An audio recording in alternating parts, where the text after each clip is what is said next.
Hello नमस्कार छात्रों, मेरे यूट्यूब चैनल पर आपका हार्दिक स्वागत है। आज के इस वीडियो में हम कक्षा 12 में जो आत्म परिचय कविता है हरिवंश राय बच्चन की, उसका अध्ययन करेंगे। कविता थोड़ी लंबी है तो इसका अध्ययन हम कुछ पार्ट में डिवाइड करके करेंगे।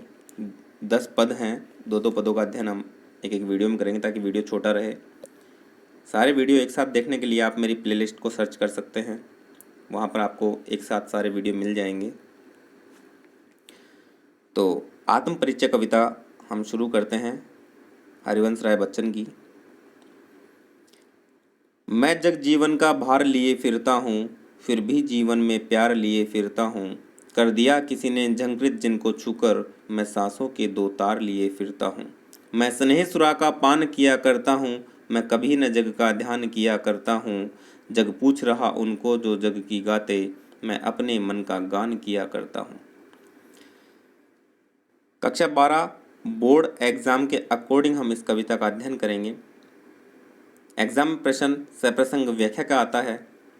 हम इसमें प्रसंग भी देखेंगे, व्याख्या भी देखेंगे और अंत में विशेष के पॉइंट का भी अध्ययन करेंगे।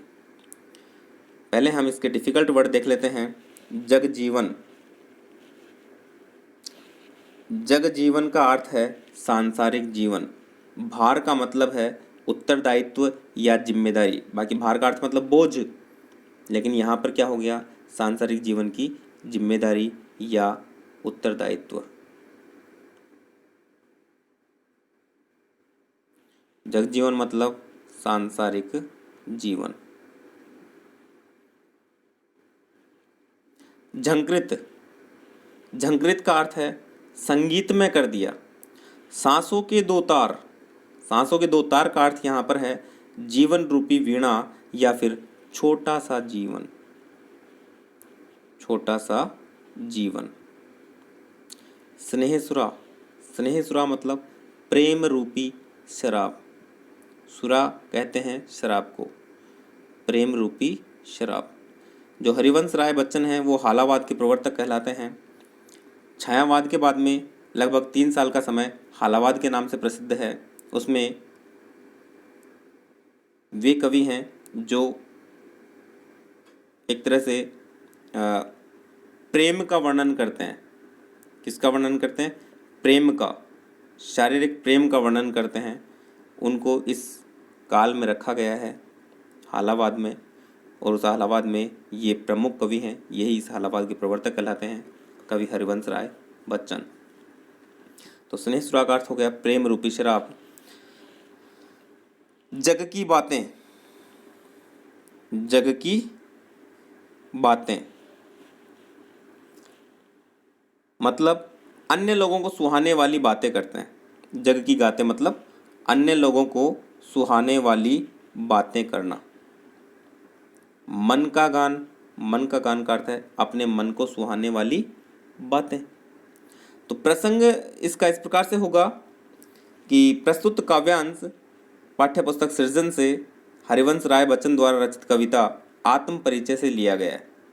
इसमें कवि ने अपनी जीवन शैली के बारे में बताया है कि मैं जीवन की जिम्मेदारियों को निभाते हुए भी सभी को प्यार बांटता रहता हूँ तथा जग सुहाती बातें न करके अपने मन के गीत गाया करता हूँ।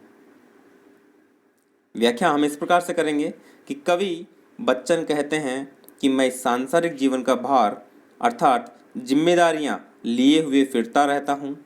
इसके बावजूद भी मेरे मन में सभी के लिए प्रेम भाव विद्यमान है। मैं जग जीवन का भार लिए फिरता हूँ, फिर भी जीवन में प्यार लिए फिरता हूँ। कर दिया किसी ने झंकृत जिनको छूकर, मैं सांसों के दो तार लिए फिरता हूँ।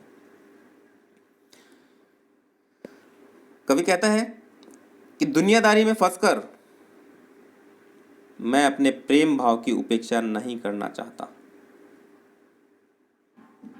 किसी प्रिय, मतलब यहाँ प्रिय का मतलब है पत्नी।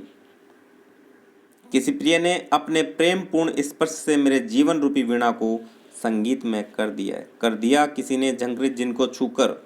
कभी अपनी पत्नी को याद करते हुए कह रहा है, पहली पत्नी को याद करते हुए कह रहा है कि किसी प्रिय ने या मेरी पत्नी ने अपने प्रेम पूर्ण स्पर्श से मेरे जीवन रूपी वीणा को संगीत में कर दिया। झंकृत करना मतलब संगीत में करना। मैं सांसों के दो तार लिए फिरता हूँ।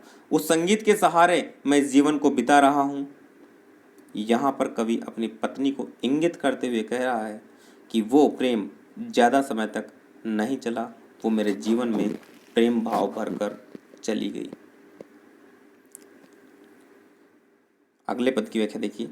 मैं स्नेह सुरा का पान किया करता हूँ, मैं कभी न जग का ध्यान किया करता हूँ। कवि कहता है कि मैं प्रेम रूपी शराब का पान करता हूँ और मैं इस संसार की अनावश्यक बातों की चिंता कभी नहीं करता हूँ।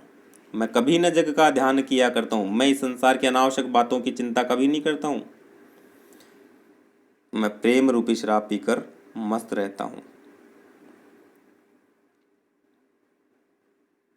जग पूछ रहा उनको जो जग की गाते, मैं अपने मन का गान किया करता हूँ। यह संसार भी उन्हीं की प्रशंसा करता है, उन्हीं को पूछता है जो उसकी हाँ में हाँ मिलाया करते हैं, लेकिन मैं तो अपने मन की भावनाओं के अनुसार गाता रहता हूँ। अपने मन को सुख देने वाले विचारों को ही मैं अपनी कविता में प्रकट करता हूँ। मतलब मुझे संसारी कोई चिंता नहीं है, मैं तो अपने मन की करता हूँ और अपने मन को सुख देने वाले विचारों को ही मैं अपनी कविता में प्रकट करता हूँ। तो ये थी इसकी व्याख्या और प्रसंग। अब विशेष के कुछ पॉइंट भी हमें एग्जाम की दृष्टि से लिखने पड़ते हैं।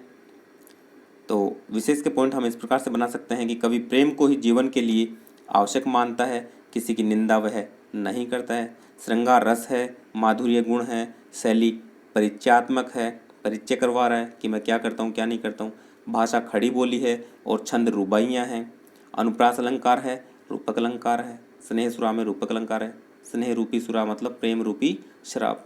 तो इस प्रकार से इसके विशेष के पॉइंट हो गए। इसी प्रकार से हमें एग्ज़ाम में करना होगा। अगर कोई प्रश्न यहाँ से आता है कि इन पंक्तियों की सप्रसंग व्याख्या कीजिए, तो हमें इसी प्रकार से करना है, तो हमारे पूरे मार्क्स आएंगे। अगर आपको कविता अच्छे समझ में आई तो आप लाइक, शेयर और सब्सक्राइब करना ना भूलें। और अगर किसी प्रश्न पर आपको डाउट है, किसी बात को लेकर डाउट है, समझ में नहीं आई हो, तो आप कमेंट कर सकते हैं। उचित जवाब देकर आपको संतुष्ट किया जाएगा। मिलते हैं इसी प्रकार के अगले वीडियो में, इसी कविता के अगले पार्ट में। तब तक के लिए धन्यवाद। जय हिंद, जय भारत।